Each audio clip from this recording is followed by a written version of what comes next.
From losing custody of their children over a prank to having their entire channel deleted by YouTube, this is the tragic tale of YouTube's most controversial family channel, DaddyOFive. It was created on the 13th of August 2015 by parents Mike and Heather with the goal of pranking their 5 children for views, stating that they always thought their lives would make an awesome movie and that they as a family decided to make this YouTube channel just for fun, and in the beginning it was exactly that, it was fun. When looking at their earlier pranks such as this one in which Mike would try to scare his daughter with a hockey mask, we can see that most of the pranks were fairly harmless in the beginning. Whenever they weren't playing pranks, Mike was maybe doing a grocery store run, an exercise vlog, or possibly even firing up the barbecue, which wasn't all that provocative to say the least. However, as DaddyOFive approached 100,000 subscribers fueled by their fun family dynamic, things began to change on their channel. Mike seemed to come to the realization that the more intense the reaction from the prank, the more views he would receive, resulting in him encouraging his kids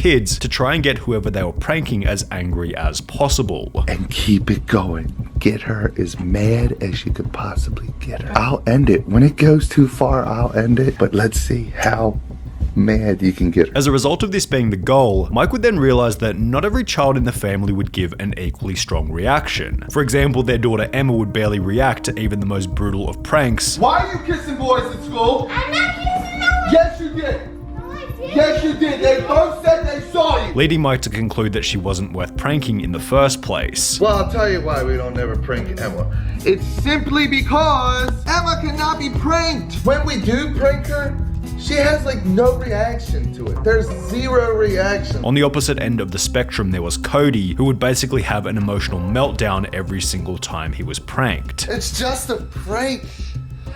So you all made me go through all this just for a stupid prank? Cody had been diagnosed with oppositional defiant disorder, characterized by symptoms such as often and easily loses temper, is frequently touchy and easily annoyed by others, is often angry and resentful, which was accentuated by the parents reinforcing to Cody's face that he was what you might call a problem child, after mentioning that teachers should get a raise just for having to put up with him. These teachers need a damn raise. They do.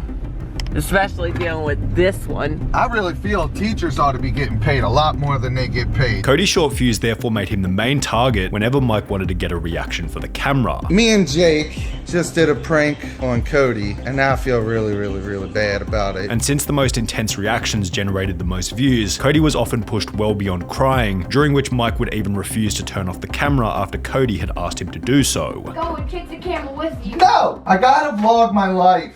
You know that. Spotting a trend in the way that the parents treated Cody and their other kids, Reddit began to get vocal about the DaddyOFive channel. These kids need to be taken away and have their time with their parents supervised, at least for a period of time. Cody for sure needs to be taken away from that house for good, and he needs to know that he was right. This is awful. I feel so bad for Cody. This is unwatchable and this guy should be in jail. Honestly, I could never in a million years imagine treating my kids like this. It didn't help that Mike took next to no responsibility for what you might call his unacceptable behavior. For example, as shown in the previous clip where he mentioned feeling bad for a prank he had played on Cody, he'd justify it by stating that everyone else had told him to do it. Everybody talked me into doing it. Everybody said it would be hilarious. The mother in the family, Heather, who was actually a stepmother, didn't seem to care for Cody much either. In addition to stating that teachers deserved a raise for having to put up with him, a Reddit comment would highlight that she said, "I love you, but I don't like you" to Cody, although the original episode has since been deleted, so while this is impossible to verify as true, it certainly sounds like something she would say, as in another video, Heather would state that she was glad Cody wasn't coming to Disneyland with the family, as he was simply going to make everyone miserable. I don't want to take him because he's bad at shit and he's gonna make everyone miserable the whole time. Normal kids have bad behaviors. Cody has something else. The reason Cody wasn't allowed to come to Disneyland was that after going to the toilet, he had, quote, put poop everywhere. Cody's going to Nan's because Cody was bad and didn't earn going to Disney, which sucks. He put poop everywhere several times. Which would be investigated by another large YouTuber known as Philip DeFranco, who would come to discover the following information. Philip DeFranco came out with a video today talking about Cody not going to Disneyland. Apparently the reason why he wasn't going is because he, put feces everywhere or something like that. He talked to mental health experts and they said, this could be a sign of trauma.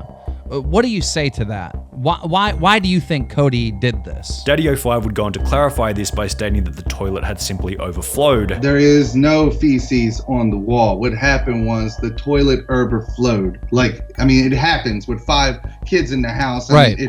The toilet overflowed. So I said that instead of saying the real issue why he didn't go to Disneyland, which he was really embarrassed about and he doesn't want anyone to know. Yet this response only created more questions. Why would you ban a kid from going to Disneyland for simply making the toilet overflow? Would it not be more embarrassing to say that he put poop on the wall in comparison to the reality being that the toilet had simply been clogged? You say that you didn't want to share something because you didn't want to embarrass your son, but you put out a video where you claimed that your child, who potentially his friends watch these videos. You put out a video that he's putting poop around his house as if that's not embarrassing. And then you tell a story about how a toilet overflowed and that you can't talk about the real reason because it's embarrassing. Philip DeFranco and Keemstar covering the story led to countless other YouTubers publicizing their opinion about DaddyOFive being unacceptable. For example, a video titled How DaddyOFive Ruined His Childhood would go viral on Reddit with close to 17,000 upvotes, alongside another Reddit thread with 3,000 upvotes, in which many comments mentioned that the case had been reported to Child Protective Services. However, this had actually been brought up in the interview with Keemstar, where DaddyOFive mentioned that they had already been investigated by Child Protective Services, who requested that they change a few things within the videos, yet found nothing wrong with the way that the family was being run. CPS, you said, is interviewing the family or investigating the family. Has that case been closed or is it still opened? No, it's been closed, and that was a while back. We have changed up everything that they said that we needed to change. But they interviewed the kids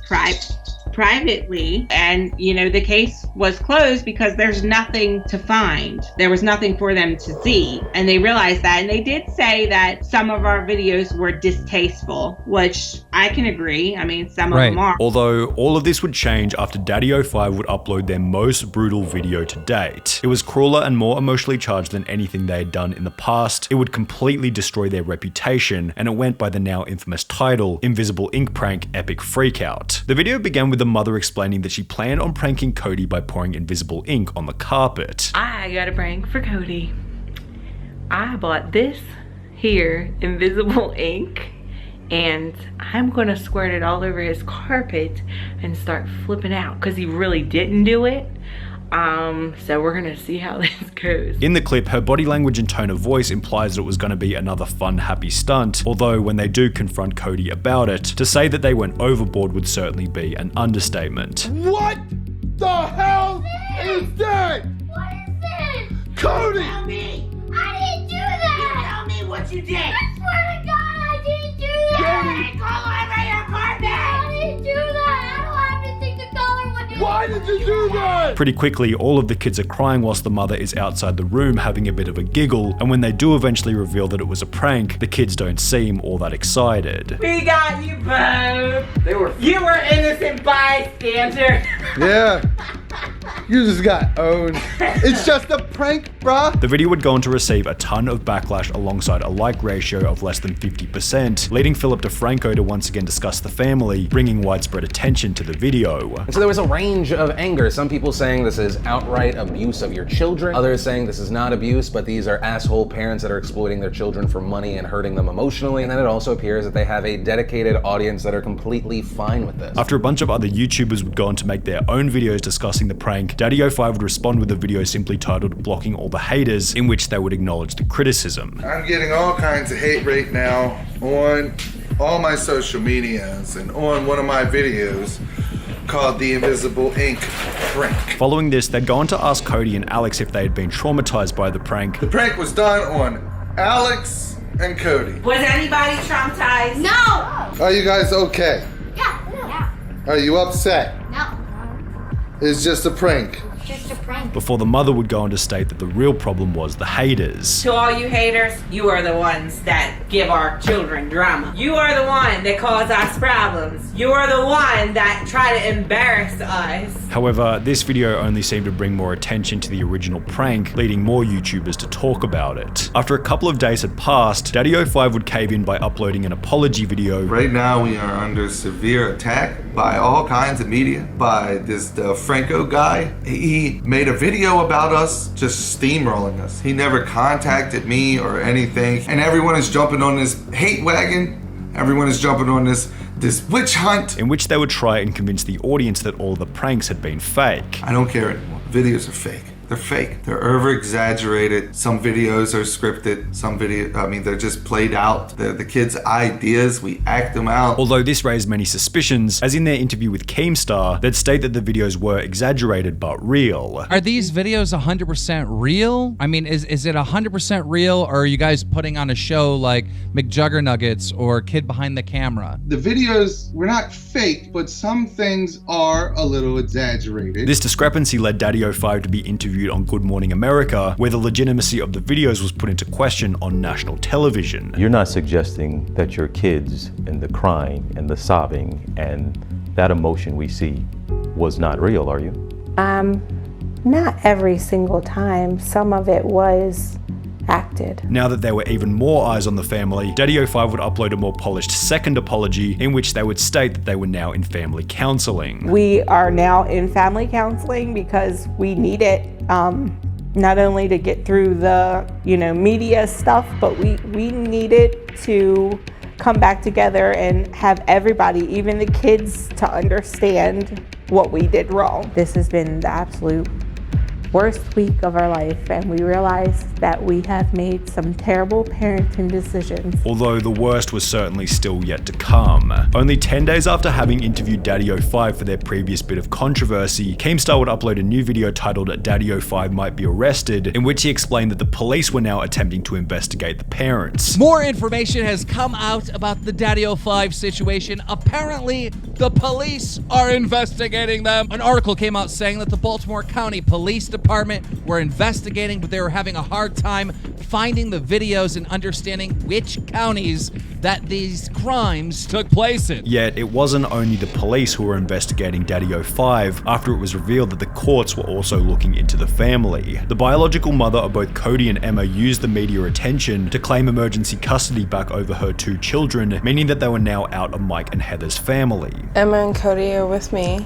I have emergency custody. They're doing good. They're getting back to their playful selves. 4 months later, in September 2017, an article will be published by Good Housekeeping titled Update: YouTube Pranking Parents Sentenced for Child Neglect, in which it was written, YouTube channel DaddyOFive have been sentenced to 5 years probation for 2 counts of child neglect each. Also, any social media postings of the kids is prohibited unless it is for legitimate family purposes. However, by this point, the drama was already in the past, and the family minus Cody and Emma were back to posting videos under the slightly altered name FamilyOFive. Yet this didn't sit well with YouTube, and in July 2018, their channel FamilyOFive will be terminated permanently. In a state of panic, the family would launch their own website on which they'd post vlogs behind a $5 per month payment wall, yet after only 6 months of posting on the website, they'd wipe every video from it, stating, "In order to move on with the healing process from the 2017 events, we have agreed willingly to remove our videos even from this site.